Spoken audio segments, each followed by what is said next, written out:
Дэлхий дээрх хамгийн хачирхалтай 20 хууль. Улс орнуудын хууль, эрх зүйн системийн тухай үндэсний түүх, соёл, газар зүйн онцлог эсвэл бүр түүхэнд болж байсан санамсаргүй хачирхалтай үйл явдлуудын тусгал нь байдаг. Цаг хугацааны ирэхээр зарим хууль өнөөгийн нийгэмд хэтэрхий утгагүй, инээдтэй мэт харагдах болсон ч хуулиндаа албан ёсоор хэрэгцээр байдаг аж.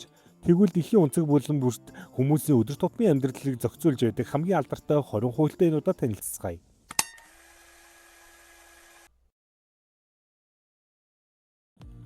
20. Харанхуйд гэрээсээ гарахдаа заавал гэрэл цацруулагч зүүх ёстой.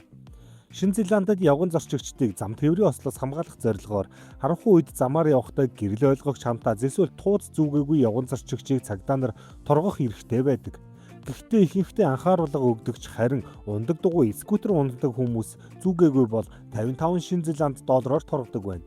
Энэ нь автомашины хурдны хязгаар 100 км/цаг цаг байдагтай уялдаатай хэрэгжиж эхэлсэн хууль юм. Харин Эстон, Латви, Литв зэрэг улсуудын шөнийн цагаар хот дотор болон хотоос гадна гэрэл ойлгогч зүгээгүй явган зорчигчийг цагдаа нар 40-80 евроор шууд торгодог хатуу хуультай. 19. Хувийн хэрэгцээнд дэж Библийн судар авч явах хориотой. Малдив бол 100% исламын шашинтай улс юм. Нисэх буудлын гайлын эрентгэнээр таны цүнхнээс Библи илэрвэл хатуу үзэлтэй байцаагч нар шууд хураан авч улсаас буцах өдөр чинь л өгнө. Яг нь ихэнхдээ бол нэг Библи бол зүгээр оруулдаг. Хэрв олон тооных байвал хууль бусаар шашин дэлгэрүүлэх гэсэн хэрэгээр шууд баримтлагдана. Ганц Библич биш, Бурхан, загалмай зэрэг ямар шашны эд зүйлс оруулах хориотой юм. Хэрв та ганц ширхэг Библи хэл нэвтрүүлж чадсан бол баярлах ёстой. Түүнийг зөвхөн амралтын өрөөндөө хөшгөө хааж байгаад л унших ёстой. Наран шарлагын газар эсвэл олон нийтийн газар гаргаж уншвал нутгийн иргэдийг доромжсонд тооцож цагдаа дуудах болдог. 18. Канада. Радио сувгуудаар заавал 35% нь Канад дуу явах ёстой. Канадын радио сувгуудаар явж буй нийт дууны хамгийн багадаа 35% нь заавал Канад уран бүтээлч байх ёстой гэсэн хатуу квот байдаг. Энэ нь Америкийн нэгдсэн улсад хил залгаад тул Америкийн поп соёлын давлгаанаас өөрсдийн хөгжмийн салбар соёлыг хамгаалах зорилгоор 1971 онд гаргасан хууль юм. Ямар дууг Канад дуу гэх вэ гэхээр дууны ая, дуучин, бичлэг хийсэн газар эсвэл үг гэсэн дөрвөн нөхцөлийг дор хаяж хоёрыг нь хангасан дууг л Канад дуу гэж тооцно. Сонсогчдод алдахгүй тулд радио сувгууд өдрийн цагаар Америкийн хитүүдийг тоглоулж, хуулийн квотог гүйцэтгэхийн тулд шүүн дунд Канад дуунуудыг араас нь явуулдаг байв. Одоо үүнийг хориглож өдрийн цагаас 35%-ийг барихыг шаарддаг болсон. Анх радио станцад эсэргүүцэж байсан энэ хуулийн ачаар Celine Dion, Bryan Adams, Justin Bieber, Drake, The Weeknd зэрэг дэлхийн хэмжээний супер одод төрөн гарсан юм. 17. Бутан. Улс даяар тамхины борлуулалтыг бүрэн хориглосон. Бутан улс бол тамхины төрлийн бүтээгдэхүүн үйлдвэрлэх, худалдаалахыг улс даяар хориглосон дэлхийн хамгийн анхны бөгөөд цорын ганц улс юм. Гайхалтай нь Бутан улс 17 дугаар зууны үеэс л олон нийтийн газар тамхи татахыг хориглож ирсэн урт хугацааны түүхтэй. Харин 2004 онд тамхины хяналтын хуулиа баталснаар Бутан улс даяар тамхи зарах болон тарихыг бүрэн хориглож 2008 онд тус хууль чангаран тамхиг хууль бусаар хил дагуулахыг оролцсон болон борлуулсан бол 3-5 жилийн хорих ялтай болгосон байна. Жуулчид тамхи авч орж болдогч цөөн тонны тамхиг маш өндөр татвартайгаар авч орох ба зөвхөн зөвшөөрөгдсөн газар л татна. Зөвшөөрөгдөөгүй газар татвал маш өндөр торгуулт төлдөг байна. Яагаад ийм хууль гарах болсон бэ гэхээр Бутан улс эдийн засгийн чадамжийг зөвхөн мөнгөөр биш, үндэстний нийт аз жаргал гэх хэмжүүрээр тооцдог дэлхийн цорын ганц улс юм. Тэд иргэдийн эрүүл мэнд, оюун санааны амар амгалан байдлыг мөнгнөөс дээгүүр тавьдаг учраас тамхинаас үүдэлтэй өвчлөл, эрүүл мэндийн салбарын ачааллыг бууруулах, мөн буддын шашны уламжлалт, ёс зүйг хадгалах үүднээс энэхүү утаагүй бодлогыг тууштай хэрэгжүүлсээр байгаа ажээ. 16. Саудын Араб. Валентины баярыг тэмдэглэхийг хуулиар хориглоно. Сауди Араб улсад гэгээ Валентины баярыг тэмдэглэхийг хуулиар хатуу хориглодог байсан түүхтэй. Саяхан болтол 20 дугаар сарын 14-ний өдөр тус улсын дэлгүүрүүдэд улаан өнгөтэй зүйл зарах нь яг л хууль бусад хар тамхи худалдааж байгаа мэт өндөр эрсдэлтэй үйлдэл байна. Сауди Араб бол исламын шашны хамгийн хатуу урсгал болох Ваххабизмыг баримталдаг улс ба тэд Валентины баярыг гадны гажуу соёл гэж үзэж залуучуудыг гэрлэлтээс гадуур харилцаанд уриалдаг хэмээн хатуу хориглодог байсан.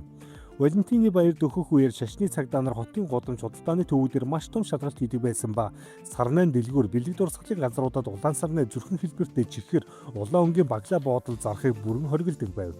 Залуучууд олон нийтийн газар улаан өнгийн хувцас өмсөж явах чойроотой ба хэрв өмсчихсэн явж байвал цагдаа нар зогсоож байцаадаг гэн. Сарны өмнө хар зах дээр асар өндөр үн хүрдэг байсан ба залуус найз охинтой улаан сарны бэлэглэхийн тулд цэцгийн дэлгүүрийн эзэдтэй нууцаар холбогдож шөнө дунд машины тэжнээс асар өндөр үнээр нууцаар худалдаж авдаг байжээ.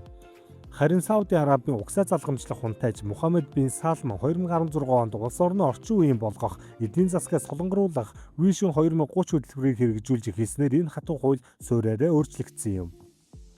15. Итали. Венец хотод тагтаа хооллол 700 хүртэлх еврогоор торгуулна. Италийн Венецийн Гиге маркийн талбай дээр олон зуун тагтаан дунд зогсоод гар дээрээсээ хооллож буй жуулчдын зураг цахим орчинд маш их түгээмэл байдаг. Гэвч 2008 оноос эхлэх хотын захиргаанаас тагтаа хооллохыг хуулиар бүрэн хориглож зөрчсөн тохиолдолд 50-аас 700 хүртэлх еврог нь торгуулна огдуулах хатуу дүрм гаргасан юм.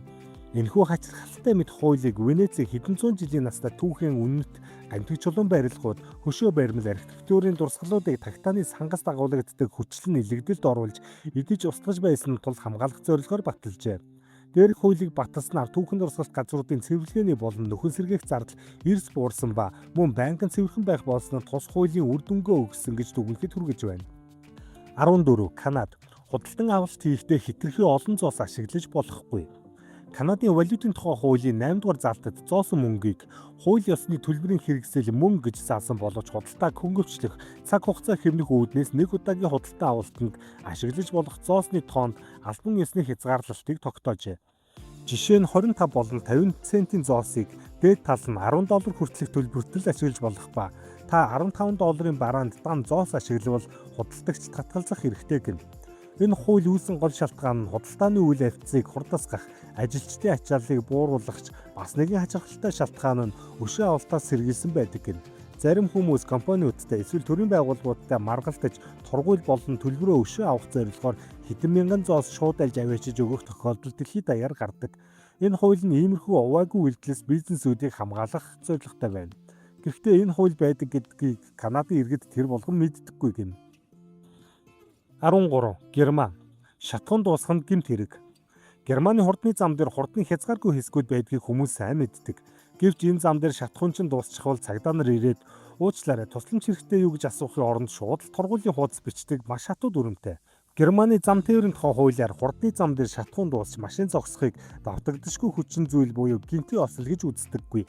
Харин үүнийг жолоочийн хариуцлагагүй байдал, урьдчилан сэргийлж болох байсан хүний буруутай үйлдэл гэж ангилдаг. Зүгээр аюулгүй зурвас дээр шатхуунгүй зогссон бол ихэвчлэн 35-аас 70 хүртэлх еврог нь торгуул хүлээдэг. Харин бусдад саад болохоор зогссон бол осол гаргах эрсдэл үүсгэсэн гэдгээр торгуул бүрэх ихсдэг гэнэ. Харин шатхуун авахаар алхах юм бол тусдаа өөр заалтаар буюу хурдны зам дээр явган зорчсон гэд маш өндөр торгуул төлдөг. Иймд ганц гаргалгааны жолооч машинаасаа буун замын гадна зогсож тусламж дуудгал сонголттой үлдэнэ. Торгуулиуд хохирол дуусахгүй ба зөвхөн хурдны зам дээр зогсож машин чирэх үйлдэл хийх зөвшөөрөлтэй компаниас машин дуудах нь хамгийн үнэтэй зардал юм. Найзыгаа савттай шатхуун авчир гэж дуудах юм бол найзтайгаа хамтал торгуулна гэсэн үг.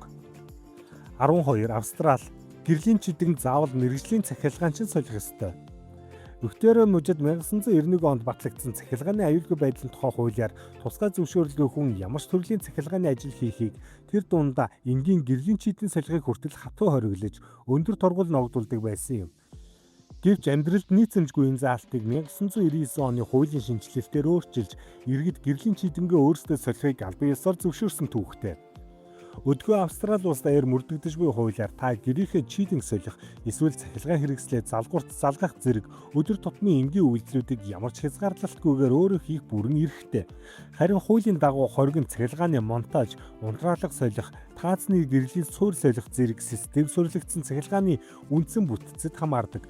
Зөрчих юм бол харин тургуул нь маш өндөр гэдэг. 11. Шри-Ланка. Будда бурхны хөшөөрөө нуруугаа харуулж зураг авах нь хориотой. Шри-Ланкад Будда бурхны хөшөөрөө нуруугаа харуулж зураг авах тэр дундаа селфи хийхийг хуулиар хатуу хориглодог бөгөөд зөрчүүл, баривчлагдах, цаашлаад шоронд орох хүртэлх хүнд шийтгэл хүлээдэг. Тус улсын хүн амын дийлэнхэд Буддын шашны уламжлалыг чанд сахидаг тул Буддаа руу нуруугаа харуулах эсвэл хөшөөг зүгээр нэг арын дэвсгэр болгон ашиглахыг шүтээнийг нь гутаанд оромжилсан маш бүдүүлэг үйлдэл гэж үздэг байна.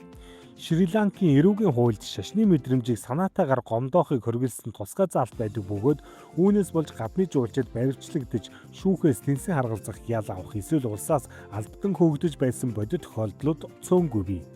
Тиймээс Шри-Ланкийн сүм хийд түүхэн газруудаар аялахдаа хөшөө дурсгалын дэргэд селфи хийхээс бүрэн татгалзаж зураг авахулах тохиолдолд заавал бурхан руу царайгаа харуулга хажуу тийш зогсож хүндэтгэл үзүүлэх ёстой болдог. 10. Грек. Түүхийн дурсгалт газруудад өндөр өсгийтэй гутал өмсгийг хориглоно. Грек улс бол Афины Акрополис, Парфенон зэрэг хүндрэлтний соёлын үнэт өв болсон 2000 гаруй жилийн түүхтэй эртний гантик чулуун байгууламжуудаараа алдартай. Гэвч жил бүр саяар урсгах жуулчдын хөлийн урсгал тэр дундаа эмэгтэйчүүдийн өндөр өсгийтэй гуталнууд эдгээр түүхэн дурсгалт газруудад чимээгүй хөнөөл учруулж эхэлсэн тул тус улсын археологийн зөвлөл 2009 оноос эхлэн түүхэн дурсгалт газруудад өндөр өсгийтэй гутал өмсгийг хуулиар бүрмөсөн хоригложээ. Үүний цаад шалтгаан нь ердөө л энгийн физикийн хууль юм. Нарийн өсгийтэй гутал өмссөн хүний биеийн бүх чин ганцхан тэр цэг дээр маш өндөр даралт үүсгэж буудаг бөгөөд энэ нь олон зууны илэгдэл, дайн дажиг тэлсэж үлдсэн эртний эмзэг гантик чулууг зүсэж үл үзэгдэх бичлэл цууралт үүсгэх улмаар эмтэл сүйтгэх өндөр эрсцийг дагуулдаг байна. Хуулийн хэрэгжилт Грект маш хатуу бөгөөд хэрэв жуулчид Акрополис зэрэг түүхэн газруудын үүдээр нарийн өндөр өсгийтэй гуталтай нэвтрэхийг оролдвол хамгаалагчид шууд буцаана. Хууль зөрчсөн тохиолдолд 900 хүртэлх еврогоор торгуулдаг хууль эрх зүйн орчин үйлчилж байна. 9. Америк нэгдсэн улс Жоржиа дахиад зам хөндлөн гаргахыг хориглоно. Америк нэгдсэн улсын Жоржиа мужийн Китман хотод дахиад зам хөндлөн гаргахыг хуулиар хориглодог бөгөөд энэ нь Америкийн хамгийн хачирхалтай хөгжилтэй хуулиудын нэгээр зүй ёсоор нэрлэгддэг. Энэхүү хууль нь анх харахад утгагүй инээдтэй мэт санагдах боловч цааш нь гүлгэрэлэн судалж үзвэл хотын аюулгүй байдал хэв журмыг сахиулах гэсэн нэлээд практик зорилготой байжээ. Китман хот нь хөдөө аж ахуй, шувууны аж ахуй өндөр хөгжсөн бүс нутагт байрладаг бөгөөд урд цагт иргэд дахиад шувууг агшаанаасаа сул тавьж бэлчээдэг байсан нь хотын төв замаар автомашин чөлөөтэй зарчхад том саад болдог байв. Зам дээр гинэт дахиад гарч ирснээс үүдэж жолооч нар огцом тоормцлах, замаас хальж осолдох эсвэл замын хөдөлгөөнийг олон минутаар гацаах асуудал тасардаггүй байжээ. Тиймээс хотын захиргаанаас замын хөдөлгөөний аюулгүй байдлыг хангах, гарч болох ослоос урьдчилан сэргийллийн тулд уг хуулийг баталсан байдаг. Хуулийн гол утга санаа нь дахианд өөрт нь хариуцлага тооцохдоо биш, харин мал амьтан тэжээгч эзэдт нь хариуцлага үйлээлэх гэд оршдог. Өөрөөр хэлбэл дахиад биедан шийдвэр гаргаж зам хөндлөн гарсан гэж үзэхгүй, харин эзэн нь шувууга хангалттай сайн хашиж хяналт тавьж чадаагүй гэж үзэн эзнийг нь замын хөдөлгөөнд цаад учруулсан хэрэгээр торгодог дүрмтэй. 8. Сингапур богц ажиллах болон хилээр нэвтрүүлэх нь хатуу хоригтой. Сингапур улсад богц ажиллах, худалдаалах болон хилээр нэвтрүүлэхийг хуулиар хатуу хориглодог бөгөөд энэ нь тус улсыг дэлхийн хамгийн цэвэр цэмцгэр өндөр сахилах баттай орнуудын нэг болгосон хамгийн алдартай хуулиудын нэг юм. Уг хуулийг анх 1992 онд тус улсын ерөнхий сайд Го Чонг Том баталсан байдаг. Үүний гол шалтгаан нь ердөө л хотын соёл, төрийн өмчийн хамгаалалт байв. 1980-ад оны сүүлээр Сингапур улс асар их хөрөнгөөр орчин үеийн метроны системийг байгуулсан боловч иргэд зажилсан бохоо галт тэрэгний хаалганы мэдрэгчдээр нааж үүнээс болж метро гацах, хаалга ажиллахгүй болох зэрэг техникүүдийн саатлууд олноор гарах болжээ. Мөн нийтийн тээврийн хэрэгслийн суудалд, цахилгааны шатны товчлоор, гудамж талбайд бохинаах нь хотын өнгөзөмжийг гутааж, түүнийг цэвэрлэхэд улсын төсвөөс асар их зардал гарч байсан тул төрөөс эс шидрэмгийн алхам хийсэн нь энэ юм. Сингапур руу бөх авч орох, дотооддоо импортлох, зархыг бүр мөсөн хориглодог. Хэрэв бохийг хууль бусаар хил нэвтрүүлвэл 100,000 Сингапур доллар хүртэлх өндөр торгуул ногдуулах эсвэл 2 жил хүртэл хугацаагаар хорих ял шийдэгдэг. Хэрэв хориотой бохийг хаа нэгтгээс олж зажлаад гудамжинд ил хаявал эхний удаад $1000, дараагийн удаад $2000 торгож хотын гудамж цэвэрлэх албатан ажил хийлэгдэг байна. Гэхдээ энэ хууль 2004 онд ганцхан үеийн хатан өөрчлөлт орсон нь Америк нэгдсэн улстай байгуулсан чөлөө худалдааны хэлэлцээртэй холбоотой юм. Үүгээр зөвхөн эмнэлгийн болон шүдний эрүүл мэндийн зориулттай.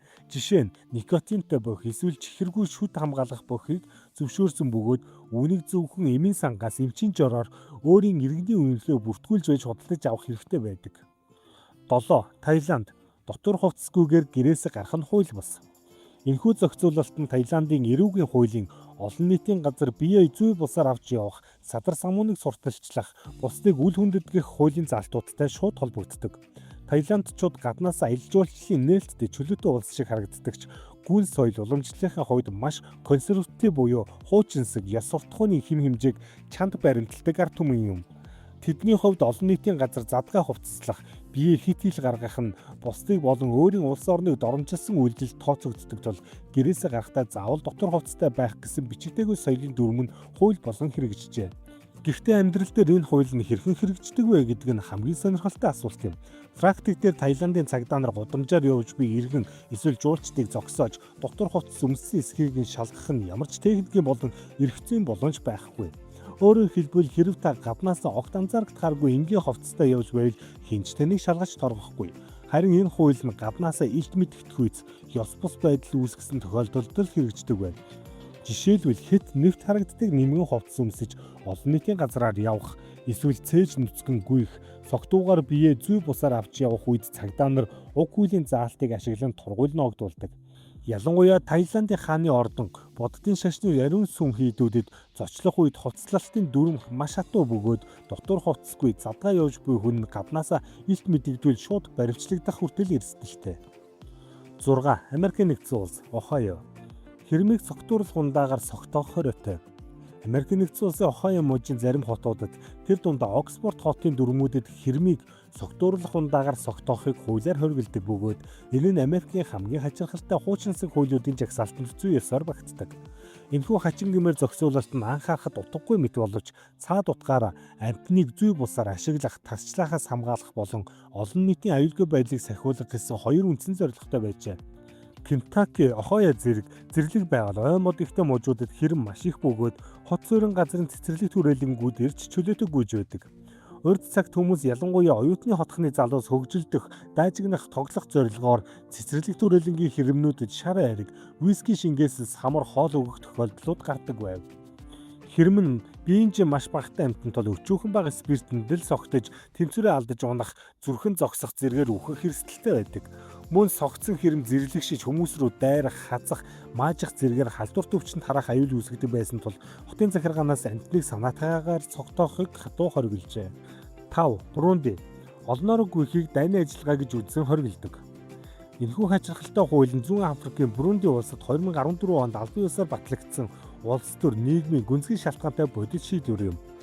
Бурунди улс нь олон жилийн турш угсаатан хоорондын мөргөлдөн иргэний дайны хүнд хэцүү үеийг туулж ирсэн түүхтэй. Иймээс тус улсын нийслэл Бужумбура хотын иргэд амралтын өдрүүдээр стрессээ тайлах, эв нэгдлийг илэрхийлэх зорилгоор олон зуугаараа цуглаж хамтдаа гүйдэг өвөрмөц соёлыг тогтоосон байжээ. Тэд гүйж байхдаа хөгжмийн хэмнэлээр дуулж, улс төрийн шинжтэй дуу хуур уянгалуулдаг байв. Гэвч улс орноо чанга гараар удирдах байсан ерөнхийлөгч Пьер Нкурунзиза уг үйлдэлийг өөр өнцгөөс харжээ.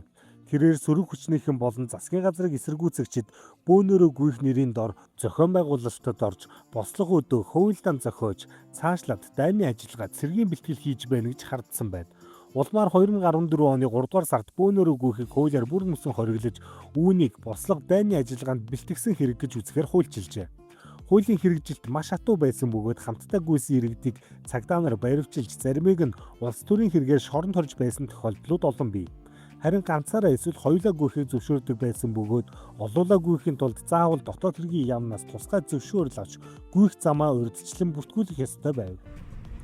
4. Их Британи парламентын ордон дотор үхэхийг хуулиар хориглосон. Их Британий парламентын ордон дотор үхэхийг хуулиар хориглодог гэх яриа нь дэлхийн хамгийн хачирхалтай хуулиудын жагсаалтыг үргэлж тэргүүлдэг маш алдартай эрх зүйн түүх юм. Энэхүү ярианы цаад логик нь хуучны Английн хааны гэр бүлийн хууль болон тусгай эрх юм бас ихтэй. Английн парламентын ордон буюу Вестминстерийн ордон нь албан ёсоор хааны ордон гэх статустай байдаг. Эртний уламжлалт хуулиар бол хааны ордон дотор нас барсан ямар ч хүн тэр байтугай жирийн иргэн байсан ч хамаагүй хааны оршуулах ёслолоор оршуулгадах төрөөс бүх зардлыг нь гаргаж хүндэтгэл үзүүлэх эрхтэй болдог байж. Тиймээс Британийн төрөөс төсвийн асар өндөр зардал гаргахгүй тулд парламентын ордон дотор хэнийгч албан ёсоор нас барж болохгүй гэсэн дүрм тогтоосон гэх тайлбар гарчээ. Мөн Британий парламентын ордонд үнэхээр хуулиар чамд хориглодог өөр нэгэн дүрм байдаг нь Хүлэг баатрын хуйг дуулахтай орж болохгүй гэсэн хууль юм. 1313 онд батлагдсан уг хууль өнөөдрийг хүртэл хүчин төгөлдөр хിവэр байдаг тул хуйг дуулах өмсөн хэнийгч парламентын ордон руу нэвтрүүлдэггүй байна. 3. Швейцар. Шөнийн 22 цагаас хойш суул дээр ус татах болон усанд орох хориотой. Швейцар улсад үдшийн 22 цагаас өглөөний 6 цаг хүртэлх хугацааг хуулиар шөнийн амгалан цаг гэж зарласан байдаг. Энэ хуулийн дагуу бусдын амралт, нойрыг хугаслах, нийтийн чанга чимээ гаргахыг хатуу хориглодог. Швейцарын ихэнх сөөхөд өөрсдийн байранд мөрдөх байшингийн дүрм гэдгийг биедан баталдаг бөгөөд үүнд шөнийн цагаар усны чимээ гаргах асуудлыг тусгайлан зааж өгсөн нь байх нь элбэг. Хуучин дуу тусгаарлалт муутай орон сууцнуудад шүн дунд ваанд ус дүүргэж хэвтэх, угаалгын машин ажилуулах, эсвэл чанга дуутай шүршүүрт орохыг хөршүүддээ хүндэтгэлгүй хандсан гэж үзэн барилгын дүрмээр хориглох тохиолдол бодиттой байдаг. Гэхдээ энэ нь энгийн шүршүрт хурдан орох эсвэл сул дүүрийн ус татах зэрэг хүний бие физиологийн наад захын хэрэгцээг хаана гэсэн үг огт биш юм. Орчин үеийн барилгууд дуу тусгаарлагч сайтай тул ийм дүрмгүй байх нь хэвээ үзэгдэл болжээ. Хэрэв байшингийн дүрмд заасан хоргийг зөрчиж шөнө бүр чанга чимээ гарган хөршүүдэд тухгүй байдалд оруулал хөршүүд нь цагтаа дуудах хэрэгтэй ба энэ тохиолдолд хуулийн хариуцлага үүрдэг байна. 2. Франц. Гахайд Наполеон гэж нэр өгөхийг хориглоно. Францын агуу эзэн хаан Наполеон Бонапартыг хаан ширээнд сууж байх хугацаанд болон түүнээс хойших Францын эрүүгийн хуулиудад төрийн тэргүүн эзэн хааныг олон нийтийн газар доромжлох, нэр хүндэд нь халтгийг хатуу хориглох заалтууд байжээ. Тухайн үед Францын хөдөө аж ахуйн салбарт болон иргэдийн дунд гахайг хамгийн бохир, шунхай, дорд амтан гэж үздэг байсан тул улсынхаа агуу удирдагчийн нэрийг гахайд өгөх нь хаанаа илт басамжлан доромжилж төрийн сүр хүчийг гутаасан хэрэг тооцдог байв. Гахайнаас бусад амьтанд харин энэ хууль хамааралгүй байжээ. Францын парламент 1881 онд ерөнхийлөгчийн нэр хүндийг хамгаалах тусгай хууль гэхийг баталсан бөгөөд үүнд төрийн тэргүүнийг ямар нэгэн байдлаар доромжлохыг хориглосон заалт байсан юм. Гэвч 2013 онд хүний эрхийн Европын шүүхийн шийдвэр болон үг хэл хэрэг чөлөөний хүрээнд Франц улс уг хуулийг албан ёсоор хүчингүй болгожээ. Жорж Уэллийн амтны ферм туужд ирэх дарангуйлагч гахайг Наполеон гэдэгтэй ч холбоотой байж болох юм. 1. Самоа. Эхнэрийнхээ төрсөн өдрийг мартах нь эрүүгийн гэмт хэрэг. Эхнэрийнхээ төрсөн өдрийг мартуул шоронд ордог улс байдаг гэвэл та үнэмших үү? Номхон далайн Деважин гэгддэг үзэгсэлэнд Самоа арал дээр ирчүүдийн хувьд дэлхийн хамгийн аюултай нэгэн хууль үйлчилдэг. Энэ бол эхнэрийнхээ төрсөн өдрийг мартахыг хуулиар хориглосон заалт юм. Хэрэв нөхөр нь энэ чухал өдрийг мартаж гэргийгээ гомдоовол эхнэр нь шууд цагдаагийн газарт очиж гомдол гаргах бүрэн эрхтэй. Цагдаа нар ч үүнийг маш нухацтай хүлээн авдаг гэн. Гэхдээ амьдрал дээр шууд гав зүгээл шоронгийн хүүтийн шалан дээр суулгачдаггүй гэвэл бас үгүй. Бодит байдал дээр хуулийн үйл явц арай өөр, бүр хөгжилтэй байдлаар өрнөдөг. Гомдол ирсэн даруйд цагдаа нар нөхрийг нь дуудаж албан ёсны сануулга өгнө. Энэ нь дараагийн удаа мартаж болохгүй шүү гэсэн хатуу сануулга юм. Нөхөр гаргасан алдаагаа засаж эхнэрийнхээ гомдлыг тайлахын тулд заавал бэлэг авч өгөх эсвэл дахин гоёор баярлуулах үүрэг хүлээдэг. Өөрөөр хэлбэл тургуйл нь төрлөг биш харин эхнэрийн халаас руу ордог байна. Хэрэв нөхөр нь жил бүр энэ алдаагаа санаатаагаар давтаж эхнэрээ үл тоомсорлон сэтгэл зүйн дарамт учруулсаар байвал хуулийн дагуу тургуйл төлөх, бүр цаашлаад богино хугацаагаар баривчлагдах хүртэл арга хэмжээ авахулдаг гэж. Ямар ч тач Самоа ирчүүдийн хувьд Хуанли дээр улаан үзгээр тэмдэглэх хамгийн чухал өдөр бол эхнэрийнх нь төрсөн өдөр гэдгийг гацаагүй лээ. Дэлхийн өнцөг булан бүрийн хамгийн хачин этгээд хуулиудыг сонсоод танд юу бодогдсон бэ? Магадгүй та өнөөдөр гэрээс гарахдаа дотор хувцас өмссөн билүү? Эсвэл тамхи хаанаас авах вэ гэсэн асуудлуудад санаа зовхооргүй. Монголдо байгаадаа баярлаад сууж ээж магадгүй юм. Хэдийгээр эдгээр хуулиуд бидэнд утгагүй, инээдтэй санагдаж болох ч цаад түүхийг нь сөхвөл тухайн улсын соёл, туулж өнгөрүүлсэн түүхийнхэн сонирхолтой тусгал байдаг байх нь. Тэгвэл өнөөдрийн дурдсан хуулиудаас аль нь хамгийн их гайхшруулсан бэ? Сэтгэл хэсэгт заавал үлдээгээрэй.